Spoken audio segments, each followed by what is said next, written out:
4페이지에 있습니다. 마가복음 1장 29절로 39절.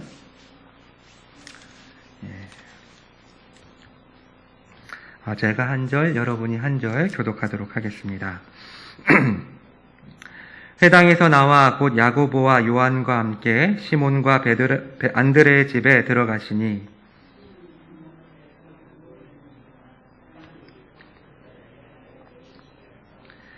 나아가사 그 손을 잡아 일으키시니 열병이 떠나고 여자가 그들에게 수종드니라.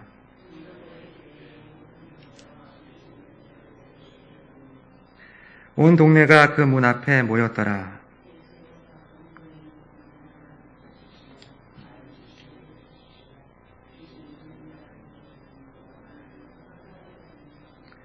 새벽 아직도 밝기 전에 예수께서 일어나 나가 한적한 곳으로 가사 거기서 기도하시더니 만나서 이르되 모든 사람이 주를 찾나이다.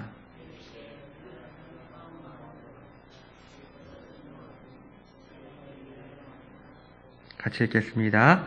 이에 온 갈릴리에 다니시며 그들의 여러 회당에서 전도하시고 또 귀신들을 내쫓으시더라. 아멘.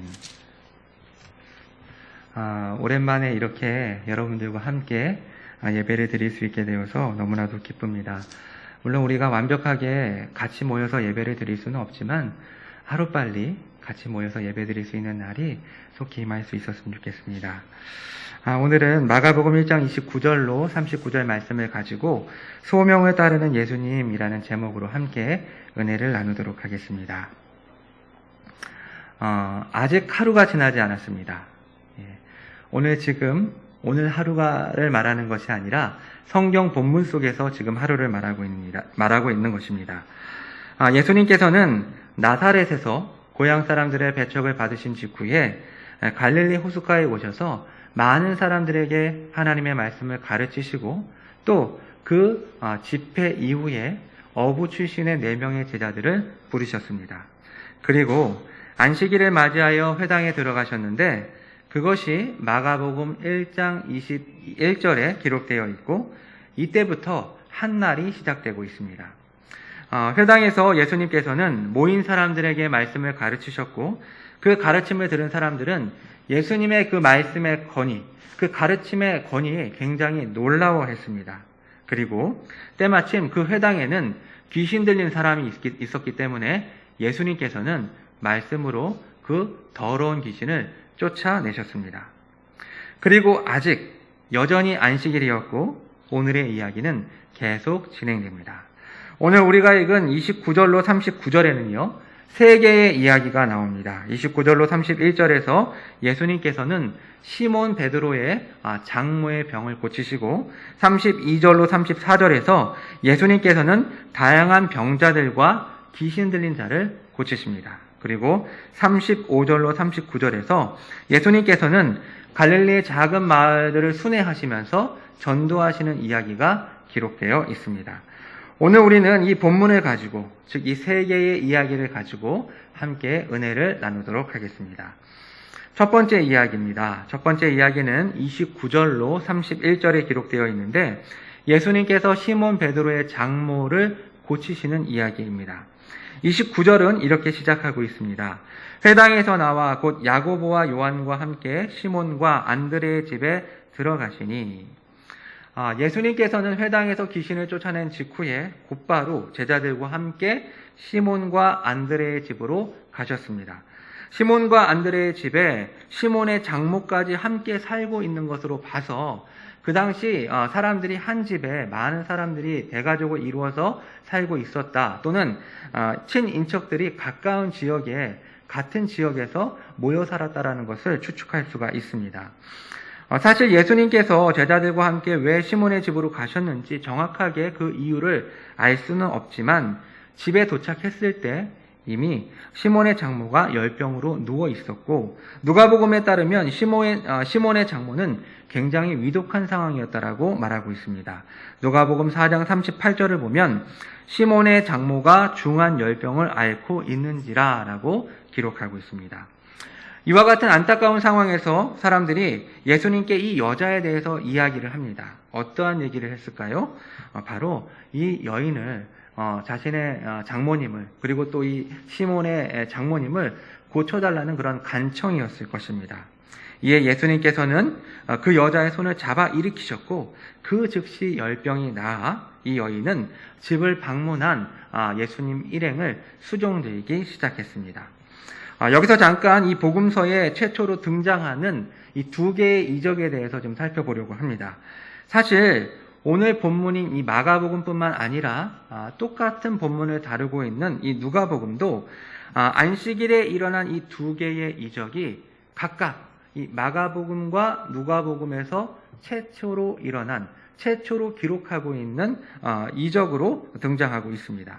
첫 번째 이적이 무엇이었습니까? 그것은 바로 회당에서 귀신을 쫓아내는 이적이었고, 두 번째 이적이 바로 오늘 시몬 베드로의 장모의 그 열병을 고치는 이적입니다. 그렇다면 이 두 개의 이적은 어떤 의미가 있을까요? 먼저 예수님의 이적은 다양한 의미를 가지고 있지만 무엇보다도 하나님의 다스리심과 통치, 즉 하나님의 나라가 시작되었다라는 것을 우리에게 보여주는 중요한 사인, 표지판의 역할을 합니다. 그런데 마가복음과 누가복음에 처음으로 등장하는 이 두 개의 이적은 묘한 대조를 이루고 있습니다. 먼저 하나는 귀신 들림을 다루고 있고 다른 하나는 신체적인 질병을 다루고 있습니다. 또 하나는 공적인 장소라고 할 수 있는 회당에서 일어난 사건이고 또 하나는 지극히 사적인 자리라고 할 수 있는 집에서 일어난 사건입니다. 그리고 한 명은 남성이었고 다른 한 명은 여성이었습니다. 결국 우리가 이것을 통해서 알 수 있는 것은 하나님의 나라가, 즉 하나님의 다스리심과 하나님의 통치하심이 다양한 방식을 통해서 공적인 영역과 사적인 영역, 그리고 남성과 여성, 즉 모든 사람들에게 파고 들어오기 시작했다라는 것을 우리는 이 두 개의 이적을 통해서 살펴볼 수가 있습니다. 예수님께서는 이 복음서에 기록되지 않은 다양한 많은 이적들을 행하셨지만 이 복음서의 기자들은 그 가운데서 선별하고 뽑아서 의미 있고 특별한 기적, 어떤 의미가 있는 예수님을 보여주고 하나님 나라를 보여주는 그러한 이적들을 선별을 했는데 마가와 그리고 누가는 이 두 개의 대조되는 이적을 통해서 지금 하나님 나라가 이 땅 가운데 시작되고 있다는 것을 보여주고 있는 것입니다. 좀 더 포커스를 오늘 본문에 집중을 하면 시몬 베드로의 장모를 고치는 이 이적은 어떠한 특징을 가지고 있을까요? 이 이적은요, 공간복음에 마태복음, 마가복음, 누가복음 이 세 복음서가 모두 시몬 베드로의 장모를 고치는 이적을 다루고 있습니다. 그런데 이 기록을 살펴보면 미묘하게 다른 점들을 우리가 발견할 수가 있습니다. 마태복음 8장에 기록된 이 사건은 다른 복음서들에 비해서 시간적으로 나중에 일어난 것처럼 묘사를 하고 있습니다. 예수님께서 산상설교를 마치신 이후에 산에서 내려오신 후 예수님이 나병 환자를 고치시고 백부장의 하인을 고치신 후에 8장 14절 이하에서 시몬 베드로의 장모를 고쳐줍니다. 그리고 누가복음 4장에 기록된 이 사건에서 예수님은 이 시몬 베드로의 장모를 고치실 때 38절을 보면 가까이 서서 열병을 꾸짖으신데 병이 떠나고, 즉 시몬 베드로의 장모의 그 열병을 고치실 때 말씀만으로 그 병을 고치는 것처럼 기록을 하고 있습니다. 반면에 마태복음과 그리고 오늘 본문 이 마가복음을 보면 마태복음을 보면 그의 손을 만지시니 그리고 마가복음을 보면 그 손을 잡아 일으키시니 즉 접촉만으로 그 병을 고쳤다라고 말씀하고 있습니다. 우리는 이러한 차이들을 어떻게 이해해야 할까요? 똑같은 사건인데 마태복음이, 마가복음이, 누가복음이 묘사하고 있는 것이 굉장히 미묘하게 다른 점들이 보여지는 것이죠. 먼저 마태복음은 4개의 중요한 설교를 중심으로 사건들을 배열했기 때문에 등장하는 이적들이 시간적인 순서에 따라 기록되었다라고 생각해 볼 수가 없습니다. 그리고 누가복음은 예수님의 말씀의 권위, 즉 입에서 나오는 말씀과 그 가르치는 그 권위를 굉장히 강조하면서 기록했기 때문에 시몬의 장모를 고치는 사건에서 말씀으로 예수님이 시몬의 장모의 병을 고친 것으로 기록하고 있습니다.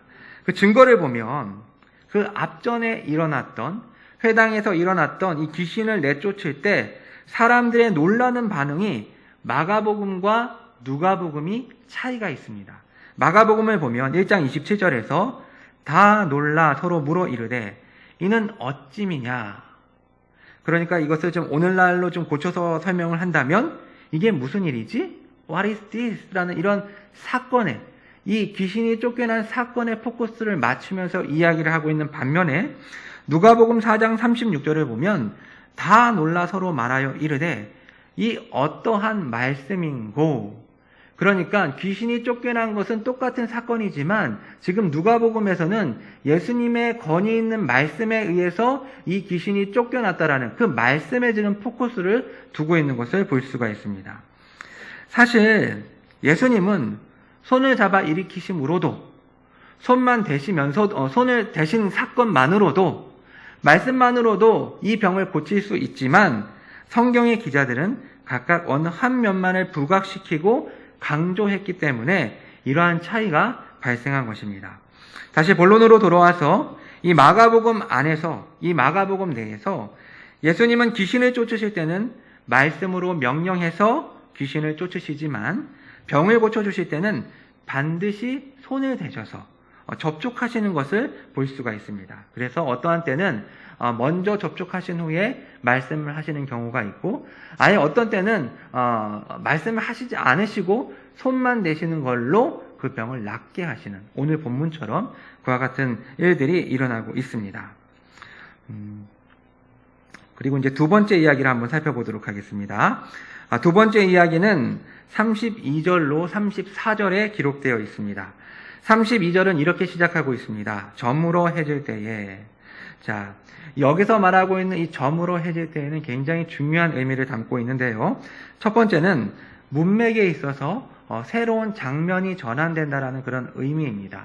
이제 앞에 사건이 끝나고 앞에 시몬 베드로의 장모의 병을 고치는 사건이 끝나고 새로운 이야기가 시작된다라는 표현으로 지금 저물어 해질 때에라는 그런 표현을 사용했고 또 두 번째 내용상으로는 이제 해가 떨어지면서 안식일이 끝나고 안식일이 끝났기 때문에 사람들이 환자들을 예수님께로 데리고 올 수 있는 합법적인 시간이 되었다라는 것을 보여주고 있는 그러한 표현입니다. 우리가 날을 계산하는 방식과 유대인들이 날을 계산하는 방식이 좀 다른데요. 우리는 이제 12시에, 새벽 12시에 하루가 시작이 되지만 유대인들은 전날 해가 떨어진 후에 이 하얀 실을 가지고 나가서 그 하얀 실이 깜깜해져서 보이지 않을 때에 하루가 시작이 되고 그 다음날 해가 떨어지면 하루가 끝나는 것으로 생각을 했습니다. 그러니까 저물어 해질 때에라는 이 표현은 이제 안식일이 끝난 거예요. 21절로 시작된 이 안식일이 31절 이 시몬 베드로의 장모의 병을 고치는 사건으로 끝이 나고 이제 32절부터는 새로운 날이 시작되었다라는 그런 표현입니다. 이 새로운 날이 시작되면서 지금 사람들은 예수님께로 많은 사람들을 데려오기 시작합니다. 여러분 지금 이 사람들은 안식일이 빨리 지나가기만을 기다리고 있었어요. 왜 그랬을까요?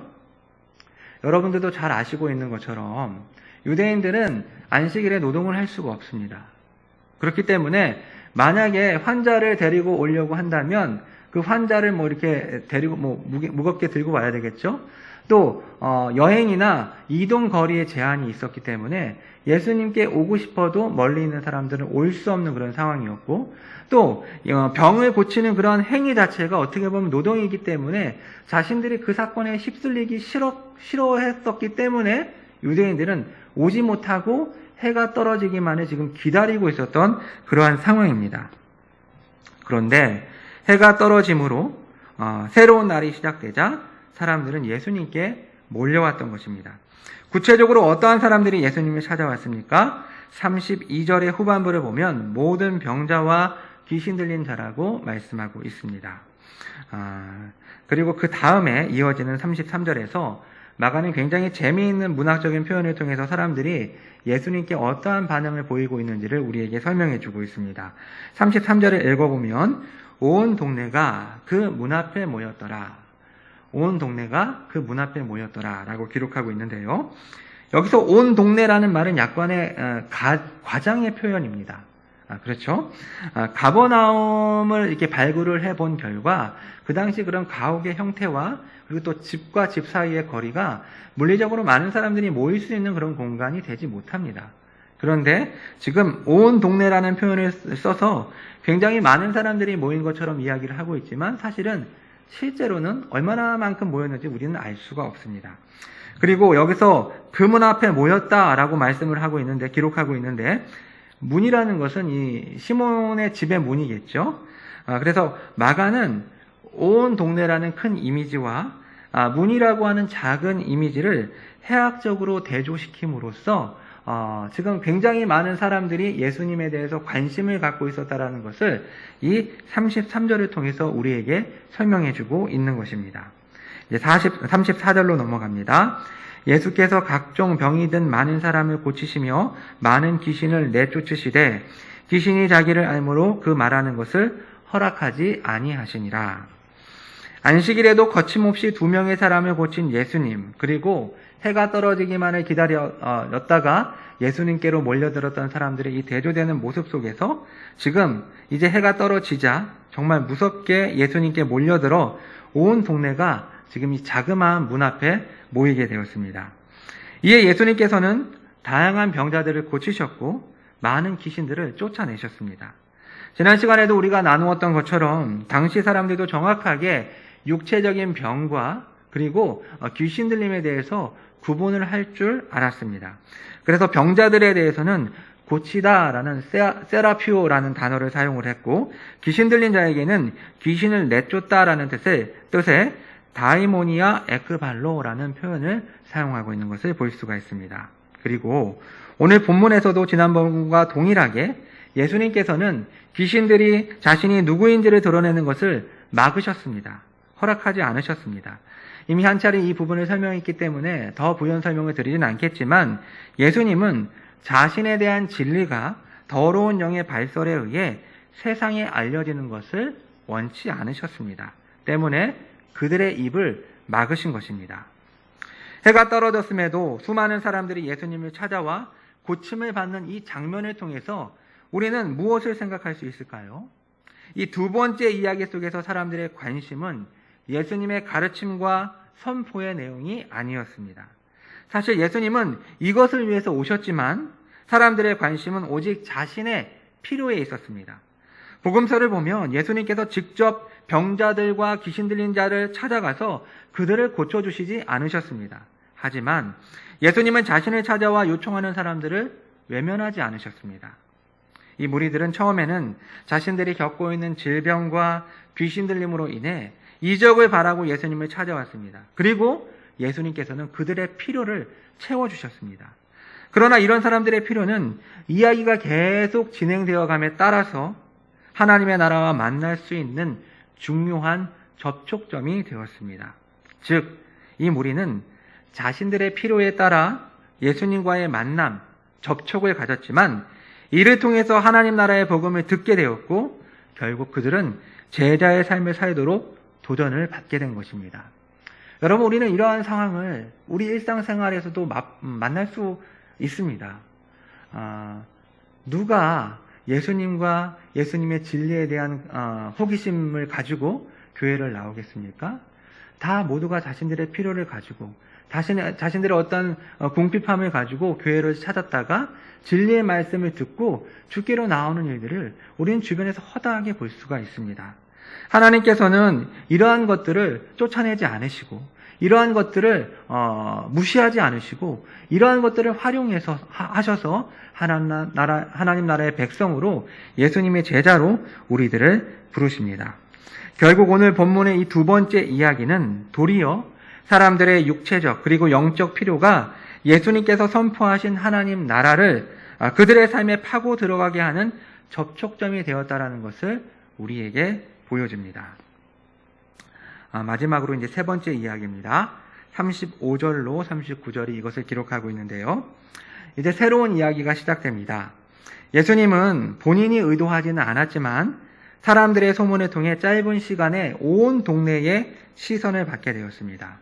이에 대해서 예수님께서는 어떠한 태도, 어떠한 반응을 보이셨습니까? 35절로 39절이 그에 대한 해답이라고 할 수 있습니다. 아마도 예수님은 이미 해가 진 상황에서 다수의 사람들을 고치셨기 때문에 밤늦게까지 주무시지 못했을 것입니다. 해가 떨어진 후에 많은 병자들과 귀신 들린 사람들이 찾아왔고 예수님께서는 그들을 다 고치시면서 아주 늦은 밤까지 굉장히 큰 수고를 하셨을 것입니다. 그런데 그 다음 날 새벽 아직 밝기도 전에 일어나서 한적한 곳으로 가셨습니다. 몹시 피곤한 하루를 보내셨기 때문에 늦게까지 주무실 법도 한데 예수님께서는 깜깜할 때 아직 사물이 보이지도 않는 시간임에도 밖으로 나가셨습니다. 예수님께서는 과연 어디에서 무엇을 하신 것일까요? 예수님이 가신 곳은 한적한 곳이었고 그곳에서 예수님은 기도를 하셨습니다. 여기서 한적한 곳을 표현할 때 마가는 의도적으로 광야라고 하는 에레모스를 사용했습니다. 지금까지 예수님의 행적에서 이 광야는 굉장히 특별한 의미를 가지고 있습니다. 예수님은 광야 사이에 있는 요단강에서 세례를 받으시며 하나님의 아들로서의 소명을 드러내셨습니다. 그 후 성령에 이끌려 광야로 들어간 예수님은 사탄에게 시험을 받았고 말씀으로 승리하셨습니다. 그리고 다시 예수님은 한적한 곳 광야로 들어가셨습니다. 그것도 아직 새벽 밝기도 전에. 무리들의 집중과 관심을 받는 분주한 도시 가버나움에서 이제 아무것도 없는 조용한 광야로 예수님은 이동하신 것입니다. 그렇다면 예수님께서는 왜 광야로 들어가서 기도하신 것일까요? 예수님의 기도에 대한 부분은 좀 이따 좀 더 상세하게 다뤄보도록 하겠습니다. 예수님의 모습과는 대조적으로 제자들은 전날 예수님의 사역과 또 그로 인한 사람들의 관심에 한껏 고무되었던 것 같습니다. 제자들 입장에서는 자신을 따르는 선생님이 사람들에게 주목을 받고 사람들의 인기를 받는 것이 굉장히 신나는 일이었을 것입니다. 그래서 그들은 갑작스럽게 사라진 예수님을 찾기 위해 주변을 샅샅이 살폈습니다. 그리고 마침내 예수님을 찾아내고서 모든 사람이 주를 찾나이다 라고 말을 합니다. 그러나 예수님은 제자들의 이와 같은 요청에 뭐라고 말씀하셨습니까? 38절 말씀, 이르시되 우리가 다른 가까운 마을들로 가자. 거기서도 전도하리니 내가 이를 위하여 왔노라 하시고, 예수님은 한껏 달아오른 제자들을 향해 단호하게 다른 마을들로 가서 전도하자, 내가 이것을 위해 왔다라고 말씀하십니다. 여기서 내가 이를 위하여 왔노라 라는 말씀을 직역하면 내가 이 일을 위해서 나왔다라는 표현이 됩니다. 그렇다면 예수님께서는 어디에서 나온 것일까요? 혹자들은 다른 마을들의 복음을 전하기 위해서 가버나움에서 나왔다라고 말하는 사람들이 있지만 병행 본문인 누가복음 4장 43절에서 말씀하고 있는 것처럼 내가 이 일을 위해서 보냄을 받았다. 즉 예수님께서 이 일을 위해서, 이 복음 사역을 위해서 하나님 아버지로부터 보냄을 받아 하늘에서 땅으로 나왔다라는 표현이 좀 더 적합한 표현이라고 할 수 있습니다. 물론 여기서 예수님은 이 복음 전도를 혼자 가겠다라고 말씀하지 않습니다. 권고의 의미를 가진 가정법 1인칭 복수 동사 우리들이 갑시다라는 이러한 표현을 통해서 예수님은 자신을 따르는 제자들이 가야 할 방향을 제시하시며 이 일을 함께 해야 한다라고 말씀하셨습니다. 그리고 예수님은 말씀뿐만이 아니라 실제로 즉시 이 일을 실행하십니다. 39절을 보면 이에 온 갈릴리에 다니시며 그들의 여러 회당에서 전도하시고 또 귀신들을 내쫓으시더라 라고 말씀하고 있습니다. 예수님은 이제 갈릴리 호수를 중심으로 작은 도시를 순회하며 각 지역의 회당을 거점으로 전도를 하셨습니다. 예수님의 전도의 내용은 39절에서는 기록하고 있지 않지만 14절과 15절을 통해서 우리는 생각할 수가 있는데요. 하나님의 복음으로 사람들에게 때가 찼고 하나님의 나라가 가까웠으니 회개하고 복음을 믿으라라는 내용이었을 것입니다. 그리고 이 권위 있는 가르치심과 선포에 귀신들이 쫓겨났습니다. 여기서 우리는 예수님의 말씀에 귀신들이 쫓겨나는 것 자체에 신기한 것에 포커스를 맞추면 안 됩니다. 하나님의 다스림과 통치가 선포되는 곳에서 사탄의 세력이 자리를 잃고 쫓겨나는 것은 당연한 결과입니다. 그래서 마가는 예수님의 하나님 나라 선포를 통한 결과로 귀신들이 쫓겨났다고 부연 설명을 하고 있는 것입니다. 이제 말씀을 정리하도록 하겠습니다. 공생의 2년째 예수님은 갈릴리 지역에서 이 가버나움이라고 하는 거점 도시를 중심으로 해서 본격적으로 하나님 나라의 복음을 선포하셨습니다. 예수님은 자신의 가르침과 이적을 통해서 하나님 나라가 시작되었다라는 것을 사람들에게 알렸지만 사람들은 드러나는 이적에 주목하며 혹 자신도 그 이적의 도움을 받지 않을까라는 그런 기대감 속에 예수님께 나아왔습니다. 곧 그들은 예수님과 그의 복음에 주목한 것이 아니라 자신들의 필요 때문에 주님을 따랐던 것입니다. 게다가 이러한 소문이 삽시간에 그 지역에 퍼지게 되면서 온 동네가 문 앞에 모이는 사건이 일어나게 되었습니다. 하지만 예수님께서는 늦은 시간까지 그들을 물리치지 않으시고 병을 고쳐주시고 귀신을 쫓아주셨습니다. 이러한 일로 인해 예수님의 인기 그리고 예수님의 명성은 점점 더 올라가게 되었습니다. 이를 기반으로 이것을 발판으로 예수님은 좀 더 효과적으로 효율성 있게 사역을 전개해 나갈 수 있었습니다. 모두가 그것을 원했습니다. 본문에는 구체적으로 기록되어 있지 않지만 모든 사람이 주를 찾나이다 라는 이 예수님을 향한 이 제자들의 외침은 가버나움에 있는 사람들도 그리고 제자들도 이 지역에 머물며 계속해서 어제와 같은 놀라운 일, 그와 같은 역사를 행하실 것을 요청하는 의미가 담겨 있습니다. 이러한 때에 예수님께서는 어떠한 행동을 하셨습니까? 새벽, 아직도 밝기 전에 그는 광야를 찾았습니다. 예수님은 광야에서 무엇을 하셨습니까? 예수님은 광야에서 기도하셨습니다.